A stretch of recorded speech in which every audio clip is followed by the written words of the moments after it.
Let's talk. Real talk. No dressing it up. No dancing around it. Let's call it what it is, because what we're living through right now, it's not politics.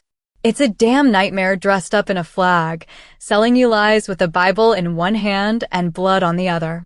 We got a man who calls himself the president, sitting in the highest chair in the land, acting like he owns the country and everybody in it. But let's be real, this man don't serve the people. He uses the people. If you ain't rich, if you ain't kneeling at the feet of his little money cult, then you're nothing to him. He treats working-class folks, poor folks, disabled folks like they're disposable. Like their pain don't matter. Like their lives are just statistics he can slash with a pen and a grin. This man went after disability checks and Social Security, like our elders and disabled community ain't already been through enough. These are people who paid into that system their entire damn lives. They didn't ask for handouts, they earned that help.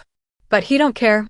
He cuts it anyway, like it's pocket change, just so he can slide a few billion more into his buddies' bank accounts, the same rich crooks he handpicked and protected from justice. Then he had the audacity to gut food stamps, slashing programs that feed hungry children, struggling moms, broken families trying to stay afloat. And you know what makes it worse? It ain't even his money. That's our money. Taxpayers funded those programs. Workers built those safety nets. That help wasn't charity, it was earned. And he stole it from the people who needed it most. That ain't leadership. That's robbery in broad daylight. And just when you think it couldn't get more twisted, he turned his cruelty into a weapon. Targeting LGBTQ people like their rights are optional. Denying them healthcare. Stripping them of their humanity.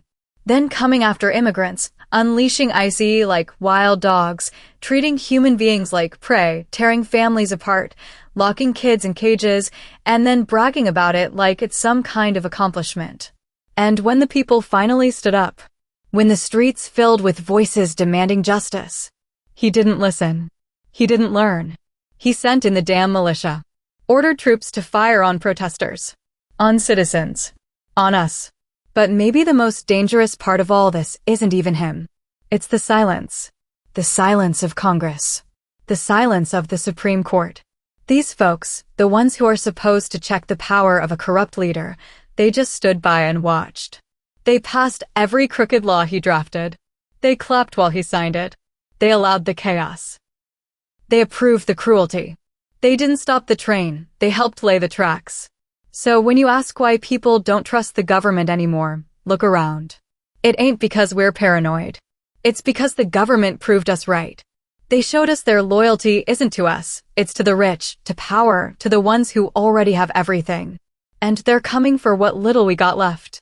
They're not for the people, they hate us, they're an evil cult against the people. This ain't about red versus blue. It ain't about left versus right. It's about right versus wrong. And right now, everything about this government and the man leading it is wrong. So what now? Now we wake up. Now we stand up. Now we stop pretending that voting for the lesser evil is good enough. Now we speak the truth louder than their lies. Now we remember who really holds the power, the people. And before I end this, let me make something crystal clear for the Trump fans out there who might feel offended. Don't bother replying. I wasn't talking to you. This ain't your conversation.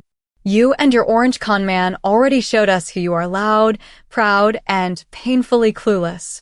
You worship a man who steals from your grandma, calls your neighbors criminals, and plays dictator every time someone disagrees with him. If that's your king, then you deserve the crown of ignorance that comes with it. But don't expect a debate. We don't argue with cult members. This message was for the awake, not the hypnotized. Go back to your red hats and rage tweets. The grown folks are talking. This video was made with AI, but Santiago D.C. Maria wrote every single word you just heard. Written by Santiago D.C. Maria. Copyright 2025 Independent Writer. Newsflash Facebook. All rights reserved.